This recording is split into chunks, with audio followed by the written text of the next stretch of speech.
ഞാൻ airport security guys ഇവിടെ ഒരാൾ വന്നത് ഒരു മൊത്തം 2 വലിയ സാധനം ഗൈസ് നമുക്ക് അവിടെ പോയി സെർച്ച് ചെയ്യാം ഗൈസ് ഫസ്റ്റ് തന്നെ ബോംബ് ഗൈസ് പിന്നീട് ഗൈസ് 2 കൂടി ഷർട്ടിൽ കുത്തി തിരിച്ച് വന്നാന്ന് തോന്നുന്നത് കുത്തി അരച്ചെന്ന് എന്തായാലും നമുക്ക് അറസ്റ്റ് ചെയ്യാം ഇത് നമ്മൾ അറസ്റ്റ് ചെയ്യുന്നത് ഗൈസ് ഇവിടെ വേറൊരു പെണ്ണുങ്ങനെ ഇതാ പെണ്ണിൻ്റെ പ്രശ്നമൊന്നുമില്ല നമുക്ക് അപ്രൂവ് ചെയ്യാം ഗൈസ് ഇവിടെ വേറെ വന്നിട്ട് ഗൈസ് അയാളെ മാത്രം എന്തോ ഉണ്ടല്ലോ ഗൈസ് നമുക്ക് ജസ്റ്റ് അവിടെ പോയി സെർച്ച് ചെയ്യാം ഗൈസ് അണ്ടർവെയർ ഗൈസ് ഇയാൾക്ക് ഇതൊക്കെ ഉള്ളിലിട്ട് വന്നത് പുറത്തിട്ട് വന്നത് എന്തായാലും അപ്രൂവ് ചെയ്യാം വലിയ ഡേഞ്ചറുള്ള കാര്യമൊന്നുമല്ലല്ലോ ഓക്കെ ഗൈസ് നമ്മൾ ചാനൽ മാക്സിമം ലൈക്ക് ചെയ്യാൻ നോക്കാം ലൈക്ക് ചെയ്ത് സബ്സ്ക്രൈബ് ചെയ്യാൻ ഒന്ന് സപ്പോർട്ട് ചെയ്യുക ഗൈസ് ഗൈസ് വേറെ പെണ്ണ് നിൽക്കുന്നത് ഗൈസ് ആ പെണ്ണിന് മറ്റം എന്തൊക്കെയുണ്ട് ഗൈസ് ഇവിടെ ടാബ്ലറ്റ് കൈൻ്റെ അവിടെ എന്തോ ഉണ്ടല്ലോ സ്കിന്നിനുള്ള എന്തൊക്കെ വെക്കണം ഗൈസ് ഒരു ഗ്ലാസ്സും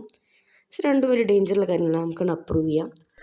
വീഡിയോ ലൈക്ക് സബ്സ്ക്രൈബ് ചെയ്യാം അപ്പോൾ ബൈ